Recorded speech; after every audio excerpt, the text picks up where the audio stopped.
और इस तरह से जो रमज़ान की जो कहते हैं ना एक खूबसूरती को जो बढ़ा देता है वो रूह अफ़ज़ा होता है। तो इस तरह से रूह अफ़ज़े को मिक्स करते हैं जल्दी जल्दी।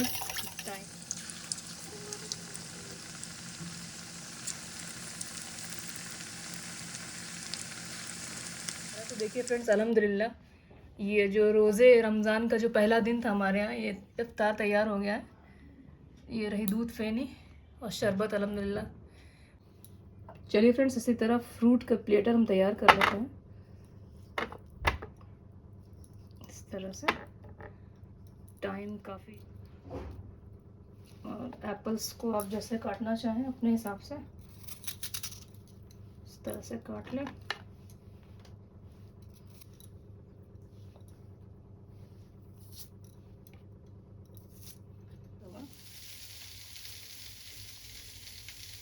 और इस तरह से इसको थोड़ा सा मिक्स कर लें ताकि ये थोड़ी सी सॉफ्ट हो जाए, इसमें बहुत ज़्यादा नहीं सॉफ्ट। देखिए जो गोभी है वो पार बॉयल हो चुकी है, आप इस तरह से स्टीम देख रहे होंगे। और इसका texture. Enjoy the life 24 channel में आप सभी का एक बार फिर से स्वागत है। और जनरली आपने मेरे व्लॉग्स अभी देखे होंगे शॉपिंग पे, वो जनरली शॉपिंग व्लॉग्स होते हैं, ट्रैवल व्लॉग्स होते हैं, या स्टार्टिंग में थोड़े से मैंने कभी डाले थे ऐसे कुकिंग व्लॉग्स वगैरह। बट अभी जो ये आज फर्स्ट डे है जो रमज़ान की आमद हो चुकी है, तो तैयारियां भी इसी तरह से माशाल्लाह सबके घरों में चली रही होंगी, तो इसी तरह मेरे भी घर में तैयारी चल रही है। तो आज हम लोग स्टार्ट करेंगे नया व्लॉग जो कि मैं इफ्तार पे डालूंगी, और इंशाल्लाह आप सभी लोगों को बहुत पसंद आएंगे ये व्लॉग। और चलिए स्टार्ट करते हैं फिर इस तरह से तैयारियां। तो फ्रूट्स वगैरह तो मैं ले आई थी इफ्तार की तैयारी के लिए, और ये देखिए इस तरह से मैंने कुछ पापड़ इस तरह से लाए हुए थे। तो फ्रेंड्स मुझे बताइएगा कमेंट करके कि आपके यहाँ लोकल एरिया में इन पापड़ों को क्या क्या बोलते हैं, क्या क्या नाम होते हैं।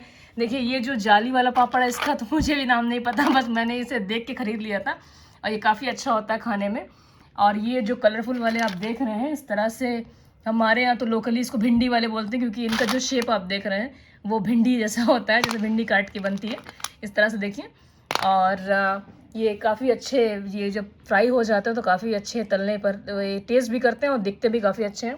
इस तरह से आप देखेंगे ये जो दाल वाले पापड़ होते हैं, ये मैं किसी कंपनी का ऐड वगैरह से नहीं कर रही हूँ, लेकिन पहले जो लिज्जत पापड़ आते थे अभी भी आते हैं। तो इस तरह से इसका छोटा वर्जन है, ये स्मॉल स्मॉल पीसेज हैं इसके। देखिए गोल गोल से, अभी टूट गया है, मैं क्या उठा रही हूँ, ये देखिए ये गोल से होते हैं ऐसे ऐसे। और ये जो आप देख रहे हैं ये हमारे यहाँ लोकल लैंग्वेज में इसको फोफी बोलते हैं, ईस्टर्न यूपी में। और आप बताइएगा आपके यहाँ क्या बोलते हैं इसे। और ये जो आप देख रहे हैं ये पैकेट, मैंने इसको खोला नहीं था, ये इस तरह से ये कॉर्न के बनते हैं, ये भुट्टे के बनाए जाते हैं। ये तो कॉर्नफ्लेक्स टाइप के ऐसे फ्राई करके होते हैं, काफ़ी अच्छे लगते हैं ये। तो इस तरह से पापड़ों की तैयारी भी हो चुकी है, और इंशाल्लाह अभी आगे मैं ब्लॉग में और भी शो करूँगी कि क्या क्या प्रिपरेशन मैंने की और इफ्तार कैसे तैयार कर रही हूँ। चलिए मिलते हैं फिर आगे। जो मैंने सोचा इफ्तार के लिए, वो मैं सोच रही हूँ कि गोभी के पकौड़े बना लूँ और प्याज के पकौड़े बना लूँ। अब आप लोग सोच रहे होंगे कि गोभी तो इतनी बड़ी, प्याज सिर्फ एक है। तो एक्चुअली मेरी फैमिली भी बहुत छोटी है, तो सिर्फ हम लोग 2 ही लोग हैं फैमिली में। तो अभी तो मैं थोड़ा सा ही इफ्तार बनाऊँगी, लेकिन वैरायटी उसमें तो मैं ज़रूर इंशाल्लाह देने की कोशिश करूँगी। तो इस तरह से अभी मैं गोभी और ये प्याज के पकौड़े की प्रिपरेशन कर लेती हूँ। चलिए चलते हैं आगे। तो चलिए इसी तरह से स्टार्ट कर लेते हैं। बिस्मिल्लाह करते हैं, बिस्मिल्लाहिर्रहमानिर्रहीम। और मैं भी इन गोभियों को प्रिपेयर कर लूँगी पकौड़े के लिए। और इस तरह से इसकी ये जो डंठियाँ होंगी इनको निकाल लेंगे हम लोग ऐसे।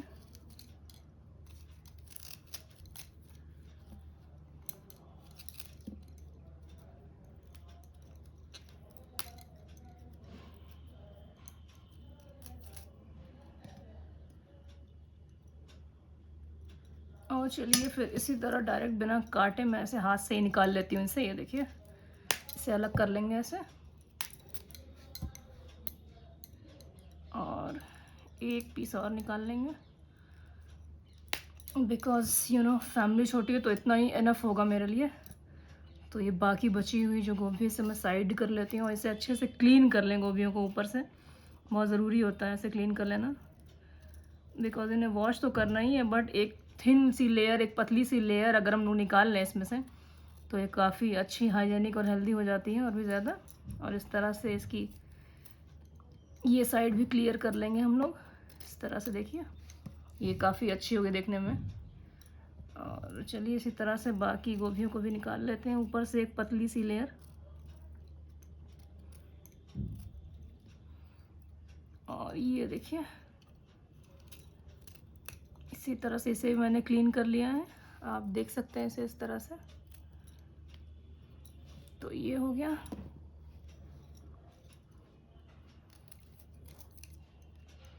और इस वाले पीस की भी मैं इसकी बात कर रही हूँ। इस तरह से होती है ना गोभियाँ, तो इनको साफ़ करना बहुत ज़रूरी होता है। ये सिर्फ वॉश करने से ही नहीं निकलेंगी, इसको ऐसे थिन लेयर्स इनकी ऐसे निकाल देनी पड़ती है ऐसे, तो ये काफ़ी साफ़ हो जाती हैं और अच्छी हेल्दी भी हो जाती हैं। इस तरह से देखिए ये मैंने निकाल लिए हैं। अब ये लगभग तो निकल ही गई हैं। अब आपको जैसे जो शेप और साइज़ आप पसंद करते हो उस तरह से आप इसे काट सकते हैं। मैं दिखाती हूँ कि मेरे यहाँ मैं किस तरह से यूज़ करती हूँ। इतने बड़े पकौड़े काफ़ी होते हैं गोभी के, क्योंकि फिर उन्हें गलना भी होता है ऑयल में। तो आप ऐसा साइज़ इतना थिन रखें तो इजीली गल जाएंगे और खाने में भी अच्छे लगेंगे। तो इस तरह से 3-3 मैंने पार्ट्स ऐसे कर दिए हैं इस तरह से। ये देखिए इसे भी ऐसे कर लूँगी। इतने बड़े, इतने जो स्लाइस होती है इतनी बड़ी गोभी की, वो काफ़ी अच्छे से गल जाएगी। वरना ज़्यादा आप बड़ा रखेंगे तो फिर उसको गलने में, तेल में फ्राई करेंगे जब आप, तो गलने में बहुत दिक्कत होगी। इस तरह से देखिए। तो जी ये गोभी है जो मेरी, ये रेडी हो गई है। तो इसे मैं एक बोल में अलग कर लेती हूँ। ये देखिए इस तरह से। और अब प्याज ले लेती हूँ, प्याज कट कर लेती हूँ। प्याज ये काफ़ी बड़ी है मेरे हाथ में, आप आइडिया ले सकते हैं, बड़ी प्याज है। तो ये 2 लोगों के लिए काफ़ी होगी। और ये देखिए इस तरह से प्याज भी छील लेते हैं। अच्छा, प्याज के लिए एक बात मैं जो बताऊँ वो थोड़ी आपको फ़नी लग सकती है, बट मेरे लिए बड़ी वो प्रॉब्लमेटिक होती है कि नहीं, जो आप सोच रहे हैं वो नहीं। प्याज तो सबकी आंखों में लगती है, मेरे भी आंख में लगती है, बट मुझे ना प्याज का जो ये वाला एरिया होता है, ये वाला, ये मुझे बहुत दिक्कत देता है। मुझे बिल्कुल पसंद नहीं कि ये खाने में आए मेरे। मैं तो पर्सनली इसे बिल्कुल निकाल देती हूँ। तो ये चीज़, ये वाली ये चीज़ निकालूंगी मैं। ये देखिए इस तरह से निकाल लिया मैंने। और अभी इन्हें मैं वॉश करके फिर मैं कट करूँगी। तो अभी वो मैं भी शो करूँगी, बट इसको कट करेंगे ऐसे पतली पतली स्लाइसेस की तरह, जैसे जनरली सब्जियों में डाली जाती हैं। तो पकौड़ों में भी उसी तरह डालूँगी मैं। तो चलिए फ्रेंड्स, इसी तरह से प्याज को भी मैं काट लेती हूँ। फ़नी लग रहा है देखने में, एक प्याज है ये, बट जब लोग कम होते हैं तो इसी तरह से करना पड़ता है। बट वैरायटी पूरी होनी चाहिए ना, वैरायटी में कमी नहीं होनी चाहिए। तो इस तरह से मैंने प्याज काटना स्टार्ट कर दिया है।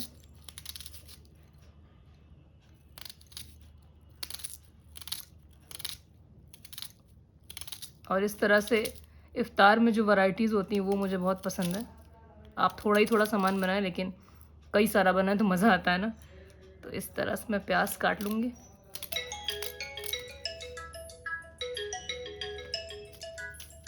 और इस तरह से मेरा फ़ोन आया जा रहा है, कभी मेरे पेरेंट्स फ़ोन कर रहे हैं, कभी मेरे हस्बैंड फ़ोन कर रहे हैं।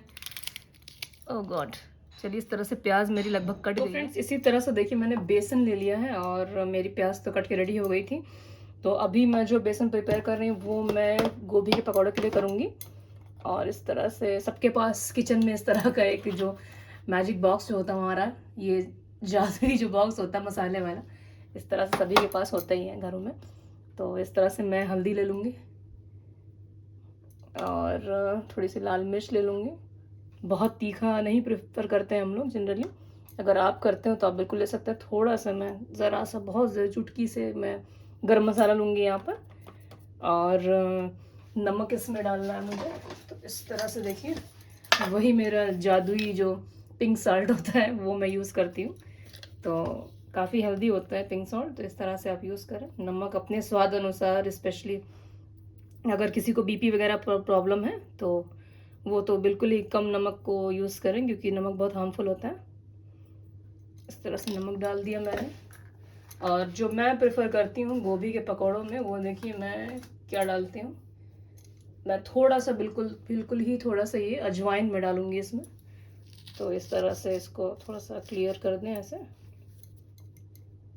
इस तरह से अजवाइन डाल दें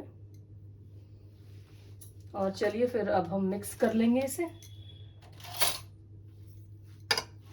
तो मिक्स कर लेते हैं इस तरह से। आप थिकनेस इसकी अपने अकॉर्डिंग रख सकते हैं, लेकिन बहुत सी ज़्यादा ये थिक नहीं होना चाहिए क्योंकि हमें कोटिंग करनी है ना गोभी की। तो इस तरह से थोड़ा सा पानी इसमें और डलेगा अभी। बस इस तरह से करते जाएंगे और अच्छे से मिक्स कर देंगे। और कोशिश करें कि इफ्तार से या जनरली भी आप पकौड़े बनाते हैं तो बेसन फेंट के आप पहले ही रख दें, थोड़ा सा उसमें फ्लफीनेस आ जाती है, थोड़े फूले फूले से पकौड़े आपके बनेंगे। अदरवाइज़ आप फ़ौरन ही अगर बना के फेंट के और बनाते हैं पकौड़े तो इतने अच्छे फ्लफ़ी नहीं होते पकौड़े। मेरे हिसाब से ये थिकनेस काफ़ी ज़्यादा है तो मैं थोड़ा और पानी डाल दूँगी।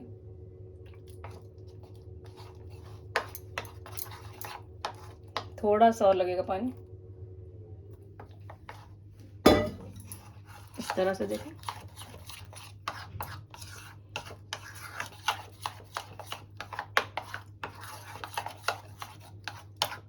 जी ये अब सही है इसकी थिकनेस, ये देखें इस तरह से। फ्रेंड्स, गोभी के जो पकौड़े बनाने के लिए मैं जो तरीका यूज़ करती हूँ वो ये है कि मैं गोभी जो होती है उनको थोड़ा सा बॉयल कर लेती हूँ, बहुत लाइटली, जिसको पार बॉयल भी कह सकते हैं आप। तो इस तरह से बहुत हल्का सा बॉयल करना है ना, बिल्कुल ज़्यादा नहीं कर देंगे क्योंकि ये टूटने लगेंगे, फिर पकौड़े आपके बन नहीं पाएंगे और आप कहेंगे किस तरह से टूटे फूटे पकौड़े की ये रेसिपी बताइए। बट आप इसको पार बॉयल कर सकते हैं इस तरह से। ये देखें,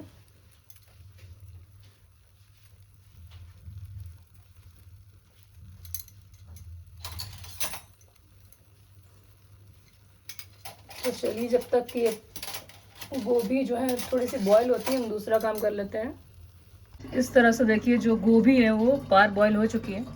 आप इस तरह से स्टीम देख रहे होंगे और इसका टेक्सचर भी आप देख सकते हैं कि पूरी तरह से इसे नहीं गलाया गया है। और चलिए फिर इसी तरह से आगे बढ़ते हैं। चलिए फ्रेंड्स, इसी तरह फ्रूट का प्लेटर हम तैयार कर लेते हैं इस तरह से। टाइम काफ़ी कम पड़ जाता है क्योंकि काफ़ी सारी चीज़ें बनानी होती हैं। तो इस तरह से फ्रूट्स को पहले ही काट के आप अगर रेफ्रिजरेट कर देंगे तो काफ़ी सारा टाइम आपको बच जाएगा।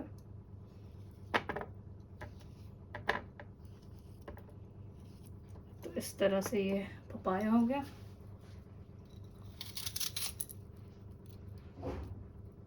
और एप्पल्स को आप जैसे काटना चाहें अपने हिसाब से इस तरह से काट लें।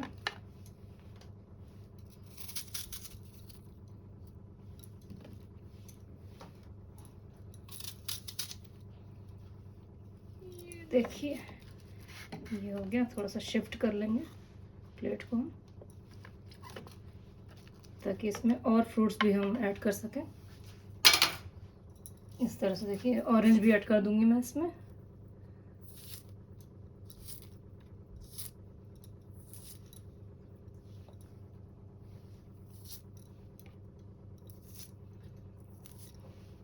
तो जी ये जो फ्रूट प्लेटर ये तैयार हो गए हैं, देखिए इस तरह से।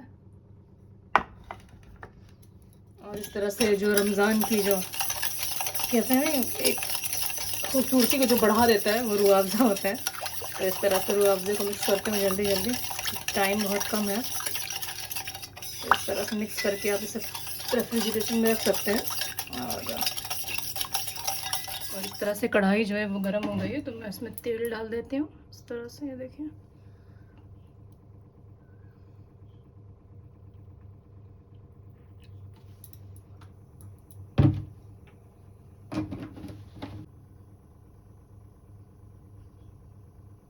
ये देखिए। और फ्रेंड्स ये मैंने प्याज के लिए बैटर बना लिया था। इसमें मैंने बेसन, प्याज और नमक, हरा धनिया, हरी मिर्ची और हल्दी और थोड़ी सी लाल मिर्च डाली है। तो प्याज का बैटर तो नॉर्मली इसी तरह से होता है, सब लोग जानते हैं। तो पहले मैं प्याज के पकौड़े बनाना स्टार्ट करूँगी।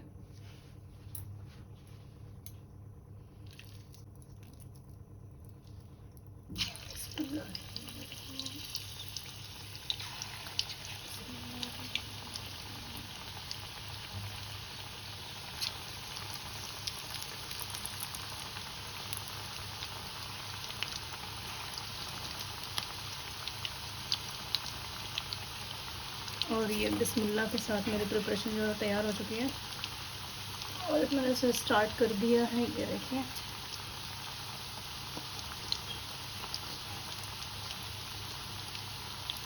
सो बिस्मिल्लाह, ये देखिए इस तरह से।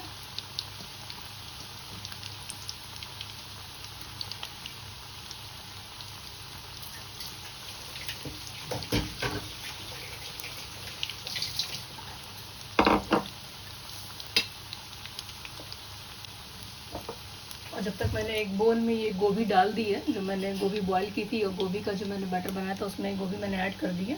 तो इसे मैं साइड रखती हूँ जब तक प्याज के पकौड़े में बनाती हूँ।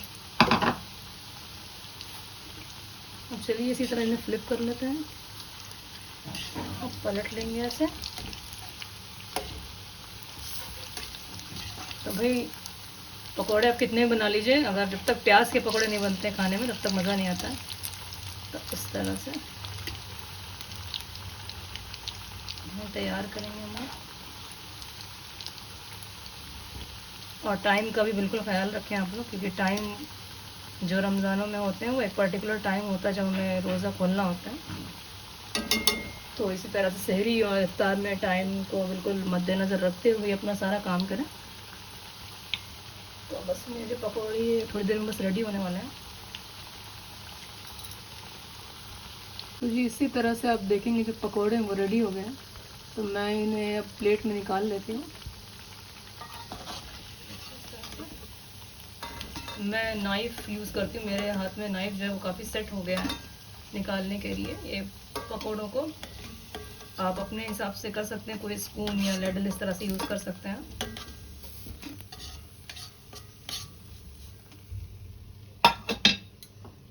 अब चलिए फ्रेंड्स, ये तैयार किया था ये बैटर, इसको यूज़ करते हैं और गोभी के पकौड़े फटाफट बना लेते हैं। ये देखिए बिस्मिल्लाहिर्रहमानिर्रहीम, इस तरह से देखिए।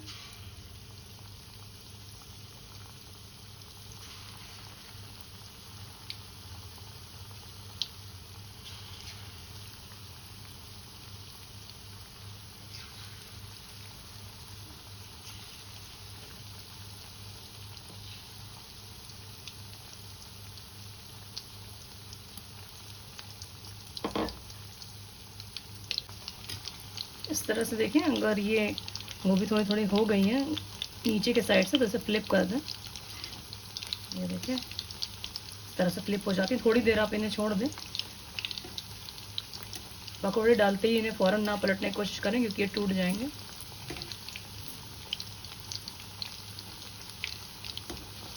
ये देखिए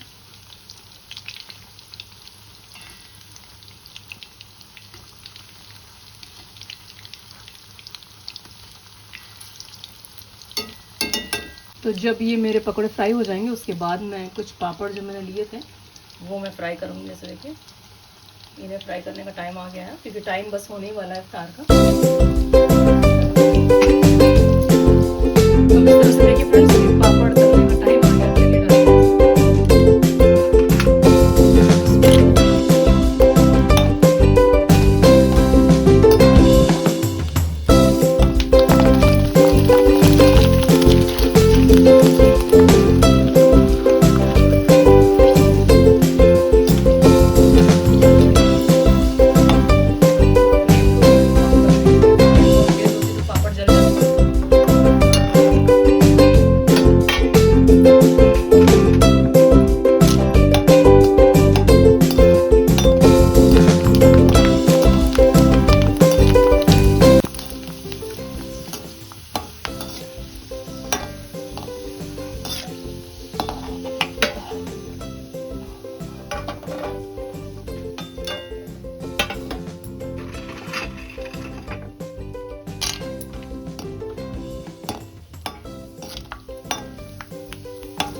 दे दीजिए हमको।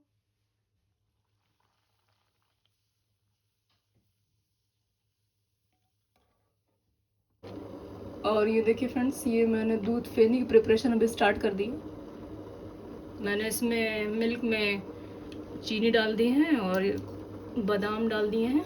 अभी मैं काजू डाल रही हूँ इस तरह से। तो इस तरह से आप काजू वगैरह डाल लें। इसमें टाइम ज़्यादा हो रहा है इसलिए मैंने इसे स्टार्ट से शूट नहीं किया। देखिए इस तरह से।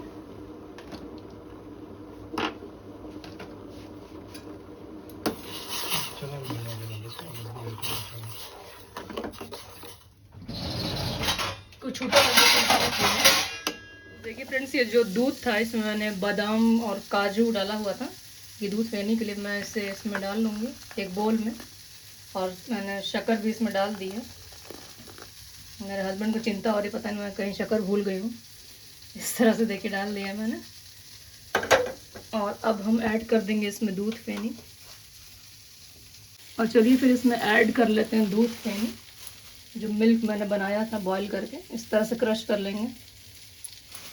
और आप अपनी नीड के अकॉर्डिंग जितनी ज़रूरत हो उतनी डाल सकते हैं।